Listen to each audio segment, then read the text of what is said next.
Assalamualaikum warahmatullahi wabarakatuh. Saya Muhammad Sirajul Munir. Di sini akan menjelaskan mengenai tugas dari praktikum GKV. Langsung saja ya, karena saya di sini bekerja tanpa kelompok, sendirian saja. Nah, pertama di sini kita mengatur posisi awal kameranya ya. Di sini saya mengatur menjadi X-nya itu 5, Y-nya 10 dan Z-nya 100. Nah, selanjutnya lagi ini rotate-nya, nanti ini akan mengatur arah kameranya juga. Lalu ini ya, posisi X badan dan lain-lainnya ini untuk mengatur posisi awal dari pesawatnya nanti. Yang akan saya gunakan adalah pesawat kebetulan. Lalu kotaknya nanti, dimana kotak ini akan berinteraksi ya. Objek yang akan menjadi hasil ketika pesawat itu berinteraksi dengan objeknya gitu. Lalu ini saya tambahkan satu lagi, yaitu debu. Nah, selanjutnya di sini ada untuk pencahayaan dan lain-lainnya. Nah, Orienme ini di sini untuk memutar arah kamera, yaitu tengok ke kiri dan kanan. Ketika move me flat ini untuk maju mundur kamera, yang nanti akan keduanya ini akan dioperasikan menggunakan keyboard, yaitu arrow ya, maju atas bawah kiri kanan seperti itu. Di sini ada konfigurasi keyboardnya, yaitu WSADQE ini sampai ini, sampai sini berarti ya, itu digunakan untuk mengatur kamera ya.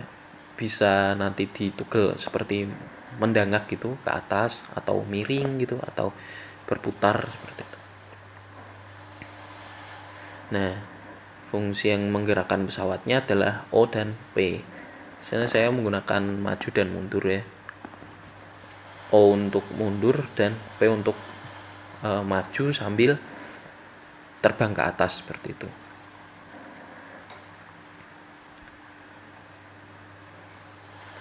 Nah, ini tadi untuk pergerakannya, atas bawah kiri kanan menggunakan arrow. Ini pengaruhnya adalah delta move dan delta angle-nya seperti itu ya. Lalu ini adalah untuk pengaturan ketika tombolnya dilepaskan. Ini untuk lightingnya. Di sini saya kebetulan memanfaatkan codingan dari itu ya, praktikum sebelumnya. Nah, lalu di sini ada grid. Grid ini saya fungsikan untuk membuat environment ya, environment di sekitarnya gitu. Nah, yang di grid pertama ini saya gunakan untuk membuat detail-detailnya, seperti garis-garis yang ada pada gedung atau garis-garis yang ada pada jalan. Seperti itu saya buat di grid pertama ini. Lalu di grid kedua ini saya gunakan untuk objek-objek yang lebih tidak mendetail atau lebih besar gitu, seperti pohon-pohon atau landasan jalannya sendiri seperti itu, atau ada matahari seperti itu.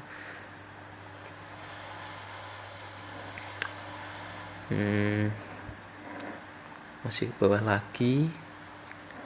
Nah, balok ini saya memanfaatkan dari praktikum sebelumnya, di mana balok ini akan membentuk sebuah balok yang memiliki tekstur ya. Di sini kita dapat melihat ini text chord-nya, salah satunya. Ini dia meletakkan tekstur pada itunya, bagian-bagian baloknya, atas, bawah, kanan, dan kiri. Nah, lalu di pesawat ini juga akan membuat pesawatnya itu. Di sini fungsi pesawat ini. Ini saya juga menggunakan dari coding sebelumnya, dari tugas pesawat 3D. Nah, perubahan kotak ini untuk itu ya kondisional ketika interaksi objek seperti itu. Yang di atas ini digunakan ketika itu ya pesawatnya menabrak gedung tapi di tengahnya seperti itu. Nah, di tengahnya atau di bawahnya. Jadi ada kemungkinan jika pondasi tengahnya itu hancur seperti itu. Nah, itu nanti akan terjadi ketika pesawat itu menabrak, akan terjadi ini ya, ledakan satu. Ini saya bentuk menggunakan wire spear dengan warna-warna yang saya miripkan dengan api. Lalu di sini saya menggunakan debu. Debunya ini menggunakan Solitorus ya, bentuknya seperti donat ya, agar mirip seperti debu ya, karena membuat partikel-partikel kecil akan sangat sulit di sini. Di sini nanti kotak yang atas akan runtuh ke bawah gitu. Saya terinspirasi dari beberapa gedung yang ditabrak oleh pesawat gitu ya. Jadi gedungnya itu tidak potek gitu, tapi runtuh ke bawah gitu karena tertabrak pondasinya seperti itu. Nah, ini objek. Di sini kita membentuk objek gedung dan juga objek pesawatnya itu di sini. Nah, ini adalah kotak yang akan nanti ambruk ya. Dan ini pesawatnya. Nah, display ini untuk menampilkan tadi fungsi-fungsi tadi. Nah, ini adalah untuk menampilkan ke Windows-nya. Nah, mari kita run saja. Nah, ini adalah tampilan awalnya ya. Fungsi-fungsi untuk menggerakkan kameranya akan saya coba. Contohnya adalah tadi W. Nah, ketika dipencet W, kita akan bergerak ke atas. Ketika dipencet S, kita akan bergerak ke bawah. Nah, ketika A akan bergerak ke samping kanan, D akan bergerak ke samping A bergerak ke samping kiri, D akan bergerak ke samping kanan. Q akan miring ke kanan dan E akan miring ke kiri seperti itu. Nah, untuk yang arrow tadi kan ada juga kan. Nah, arrow ini punya berbeda ya.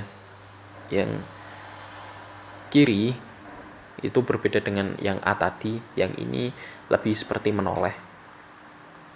Kalau yang A tadi itu lebih dari perspektif ke objek tengahnya itu, jadi seperti melingkar seperti ini. Sedangkan yang menggunakan arrow itu seperti ini. Ini kiri kanan ya. Kalau maju depan dan mundur itu seperti zoom in dan zoom out gitu. Mari kita lakukan saja ya. O adalah untuk mundur tadi. Contohnya seperti ini nanti. Nah, seperti itu ya. Nah, P adalah untuk maju dan sekaligus terbang. Nah, ini pesawat akan terbang. Ketika menabrak gedung, pesawat itu akan menjadi ledakan dan akan menjatuhkan torus yang di sini kita anggap saja dia sebagai debu seperti itu. Dan juga itu ya, gedung yang di atasnya tadi juga ikut runtuh seperti itu ke bawah. Terima kasih. Seperti itu jalannya tugas praktikum saya. Bila ada salah-salah mohon maaf. Assalamualaikum warahmatullahi wabarakatuh.